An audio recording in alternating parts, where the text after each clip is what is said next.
नेपाल में पहिल बेरी कोरोना संक्रमण से डॉक्टर के मृत्यु। संक्रमित संख्या 79,728 पुगल। गणोरा प्रहरी हिरासत में फिर एक महिला के मृत्यु।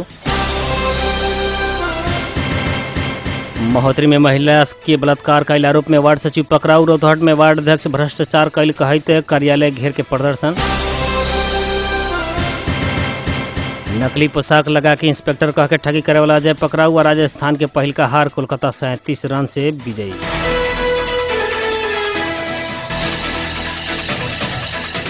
नमस्कार। बारा जिला के सिमरौनगढ़ स्थित रेडियो बादल 89 मेगाहर्ट्ज तथा इंटरनेट ऑनलाइन के www.radiobadal.com आ हमरो पात्रों में दुनिया भर के साथ प्रसारण हो रहा बादल खबर में स्वागत करतनी। हम नूर आलम बादशाह। अब खबर विस्तार में।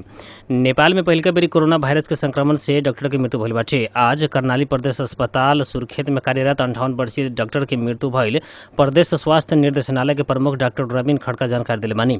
नेपालगंज स्थित भेरी अस्पताल में वेंटिलेटर में इलाज करा रहा उनकर दोपहरिया 3 बजे मृत्यु भइल खड़का बताइनी। वहाँ के 2 हफ्ता पहले कोरोना संक्रमण पुष्टि भइल रहे। कर्णाली प्रदेश के सामाजिक विकास मंत्री दल रावल भी डॉक्टर लोग के मृत्यु भइल पुष्टि कैले बानी। पिछला 24 घंटा में 11 जने कोरोना संक्रमित के मृत्यु भइल बाटे। आज स्वास्थ्य तथा जनसंख्या मंत्रालय के प्रवक्ता डॉक्टर जगेश्वर गौतम से थप 11 जने के मृत्यु भइल बतावल गइल बाटे। इस संगे नेपाल में कोरोना संक्रमण से मृत्यु होखला के संख्या 5 से 9 पुगल बाटे। मृत्यु होखला में सुनसरी के 56 वर्षीय, 50 वर्षीय, 27 वर्षीय, काठमांडू के 78 आ 68 वर्षीय तथा भक्तपुर के 68, ललितपुर में 48 वर्षीय पुरुष रहल बाटे लोग। ऐसा ही बाकी के 34 वर्षीय महिला के भी मृत्यु भइल बाटे। तर रूपंदेही में 80, 55 आ 42 वर्षीय पुरुष रहल बाटे लोग। इलाका प्रहरी कार्यालय गणोरा के हिरासत में फिर एक महिला के मृत्यु भइल बाटे। अनैतिक संबंध के आरोप में पकड़ाऊ पर के हिरासत में रहल उक्त महिला आज से सवेरे मृत अवस्था में मिलल बाड़ी। रौतहट के गुजरा नगर पालिका 2 कटानी बाजार के राधिका राउत के गणोरा स्थित प्रहरी के महिला सेल हिरासत में मृत्यु भइल बाटे। महिला सेल के सुरक्षा कर्मी सवेरे राउत के मृत अवस्था में मिलल देखला बाद प्रहरी के खबर कैले रहली। कटानी बाजार के एक युवक संग अनैतिक संबंध राखल बेरिया उनकर श्रीमान सुमन राउत ये बूथ के सजिया मिल पकड़ के वार्ड अध्यक्ष के रोहबर में राधिका के प्रहरी के जिम्मा लगल रहनी। प्रहरी से दोनों के नियंत्रण में लेके स्वास्थ्य जांच करावल गई रहे। राधिका से खुद छारे रोगी भइल आ लंबा समय से दवाई सेवन कर रहल प्रहरी के बतैल बाड़ी। हिरासत में रहल महिला के मृत्यु के विषय में अनुसंधान हो रहल जिला प्रहरी कार्यालय रौतहट के डीएसपी भरत श्रेष्ठ जानकारी दिले बानी। प्रहरी निरीक्षक के इंस्पेक्टर के पोशाक लगा के ठगी करत जाए वाला एक जने के प्रहरी पकड़ाव कैले बाटे। 12 के जीतपुर सिमरा महानगर पालिका 7 चौधरी टोल के 29 वर्षीय अजय कुमार राय के प्रहरी पकड़ाव कैले बाटे। राय संगे प्रहरी 12 के जीतपुर सिमरा महानगर पालिका 5 के 57 वर्षीय हीरा लाल महतो, वर्ष 28 के बसंत चौधरी, पारसा बीरगंज महानगर पालिका 16 के 21 वर्षीय रवि कुमार चौरसिया, पका मैनपुर गाँव पालिका 5 के 47 वर्षीय शिवनारायण चौरसिया आ बीरगंज 27 रानीघाट के 25 वर्षीय रामजी चौरसिया समेत के नियंत्रण में लिहल गई बाटे। काल राय के नेपाल प्रहरी के इंस्पेक्टर के वर्दी में ही पकड़ाव कल गई। जिला प्रहरी कार्यालय पारसा के प्रमुख प्रहरी उपरीक्षक गंगावंत जानकारी दिली। 9 महीना से प्रहरी चौकी परवानीपुर नागवा लगात क्षेत्र में जाके खुद इंस्पेक्टर हई कह के यादव ठगी करत आयल प्रहरी अनुसंधान से खुलल बाटे। इससे पहले भी राय सरकारी छाप कीर्ति अभियोग में जेल पर चुकल बानी। परसा के बीरगंज महानगर पालिका 16 स्थित देव पार्टी पैलेस में परीक्षा संचालन करके यादव विभिन्न व्यक्ति सबसे 3,61,000 रुपया ठगी कैल एसपी पंत बतैले बाड़ी। पकड़ाव पर से पहले यादव देव पार्टी पैलेस में प्रहरी सहायक निरीक्षक असई राष्ट्रीय अनुसंधान विभाग के सहायक सूचक का खरीदार के लिखित परीक्षा चलावत रहनी। प्राप्त वीडियो में राय 21 हज जाने के परीक्षा लेत रहनी। परीक्षा लेत बेरिया राय के प्रहरी नियंत्रण में ले बाटे।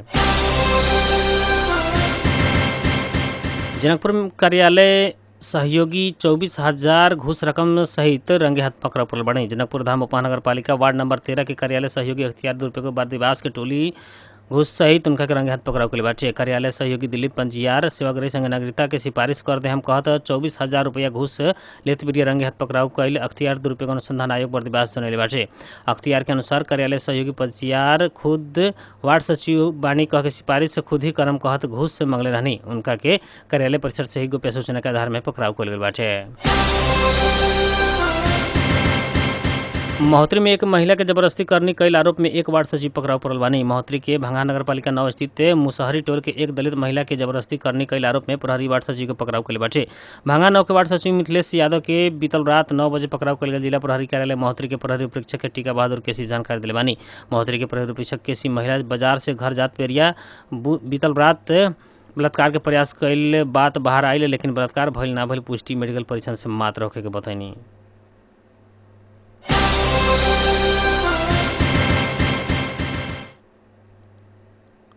निर्धन उत्थान लघु वित्त वित्तीय संस्था द्वारा ग्राहक के सफलता के कथा समेटल गई समृद्धि के मार्ग में 2077 नामक पुस्तक वितरण कल गई बाटे। सिमरौनगढ़ नगर पालिका स्थित ई संस्था के शाखा कार्यालय मार्फत सिमरौनगढ़ नगर पालिका के लेखाधिकृत श्री सरमेंद्र चौधरी, सिमरौनगढ़ नगर पालिका वार्ड नंबर 6 के वार्ड अध्यक्ष श्री शंकर शाह कानू और इन्हीं सदस्य श्रीमती सुगंधी देवी के उक्त समृद्धि मार्ग में 2077 नामक किताब निर्धन उत्थान लघु वित्त संस्था के बीरगंज क्षेत्रीय कार्यालय के कार्यक्रम अधिकृत श्री राधे श्याम सहनी जी द्वारा वितरण कल गई बाटे।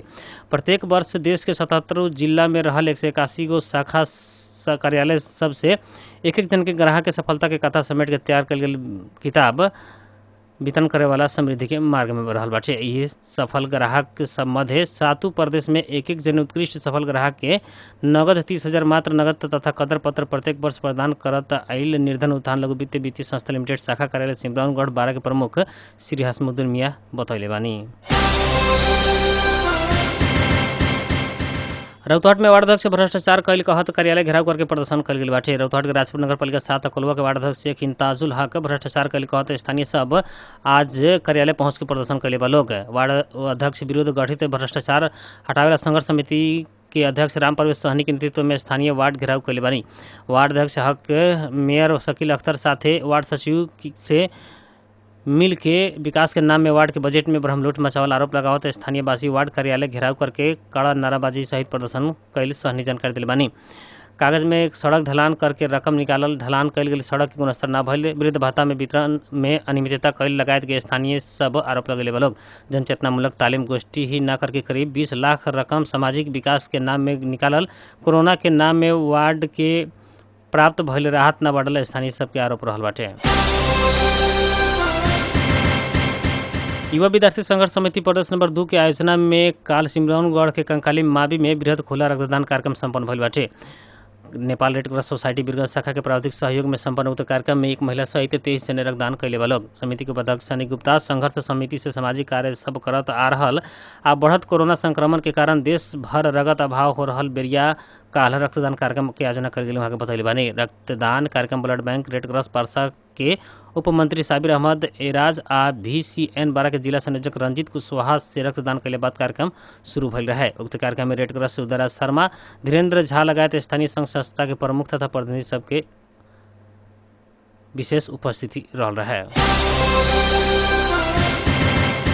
सरकार कड़ा निर्देशन के बावजूद प्रखंड क्षेत्र के विभिन्न चौक चौराहा सड़क आ नहर के जमीन पर अतिक्रमणकारी सब कब्जा कैले बाटे। ई घटना आदापुर प्रखंड के रहल बाटे, लेकिन सरकार के तरफ से कोनो भी किस्म के कोनो कार्रवाई नइखे भइल, जेकरा कारण अतिक्रमणकारी सब के हौसला बुलंद भइल बाटे। आदापुर प्रखंड क्षेत्र के नकरदोई, चैनिया चौक, श्यामपुर चौक, झिटकैया आ बखरी गांव के नजीक GBC कैनाल के जमीन अतिक्रमण करके घर आ दुकान बना लिया गई बाटे, जेकरा से वाहन आ लोग के आवे जाए में कठिनाई के सामना करे के पड़ रहल बा। बेलदरवा स्थित बाजार के जमीन के मुक्त करावे के खातिर स्थानीय लोग से दर्जनों बेर आवेदन अंचल आ अनुमंडल सहित जिला के दिले बाटे। स्थानीय अंचल कार्यालय के निष्क्रियता आ अधिकारी सबके मिली भगत के कारण अतिक्रमणकारी सबके बीच सरकारी भूमि के हड़पे के होड़ी चलल बाटे।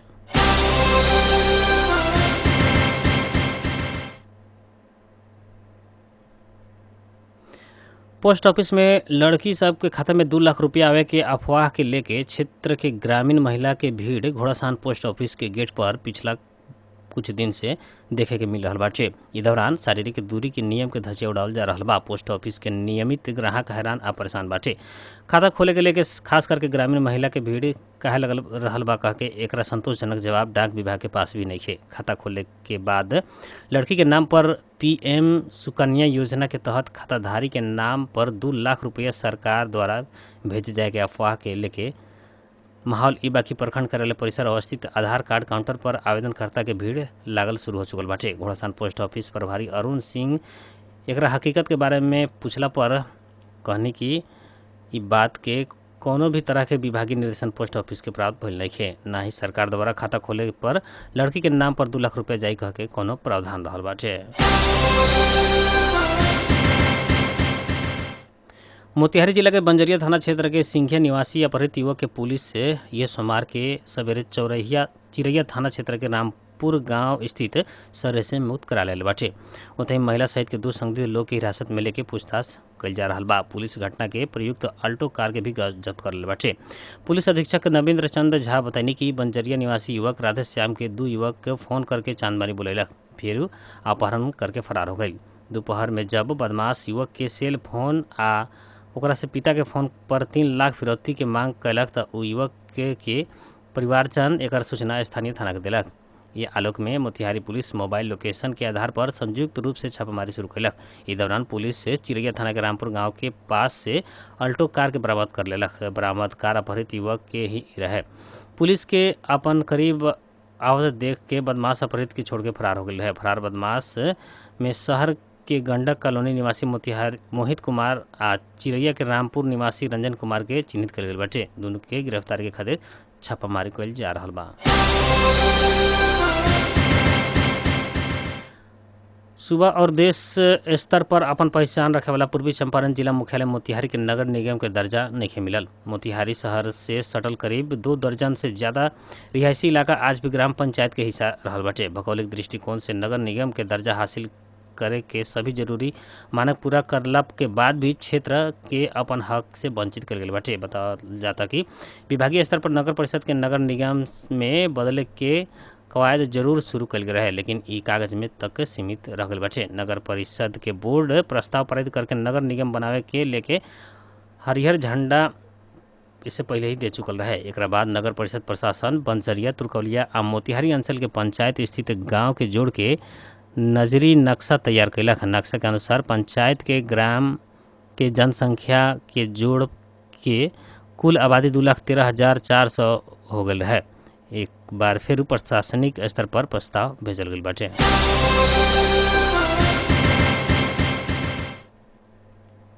जम्मू कश्मीर के सीमा नाका में पाकिस्तानी सेना से गोली चलेला पर 3 भारतीय जवान की मृत्यु भइल बाटे। 5 जवान घायल भइल बाटे। लोग अलग अलग स्थान में भइल गोलीबारी में 3 भारतीय जवान की मृत्यु भइल बतावल गइल बा।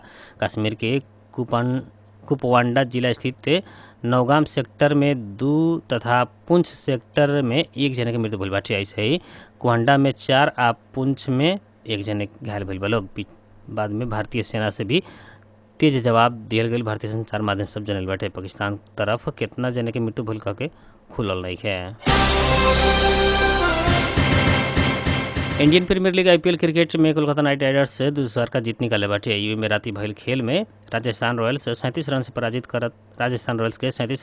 करत कोलकाता दूसरा का जीत निकाले बा। कोलकाता से दियल 175 रन के लक्ष्य के पीछा कैल राजस्थान 20 ओवर में 9 विकेट गवा के 137 रन मात्र बना सकल। ऐसे ही आज रात 8:15 बजे पंजाब और मुंबई के बीच खेल होगी, जेकरा सीधा प्रसारण रेडियो बादल 89 मेगाहर्ट्ज पर सुनल जा सकता।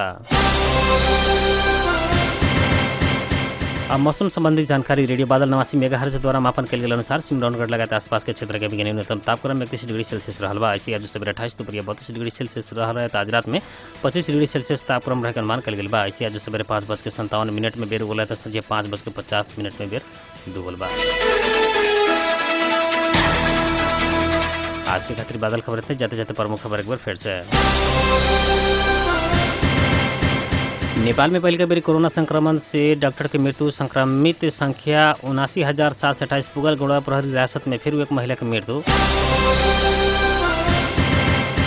महोत्तरी में महिला के बलात्कार कैल आरोप में वार्ड सचिव पकड़ाऊ। रौतहट में वार्ड अध्यक्ष भ्रष्टाचार कैल कहत कार्यालय घेर के प्रदर्शन। नकली पोशाक लगा के इंस्पेक्टर कह के ठगी करे वाला अजय पकड़ाऊ। और राजस्थान के पहिलका हार कोलकाता 37 रन से विजयी।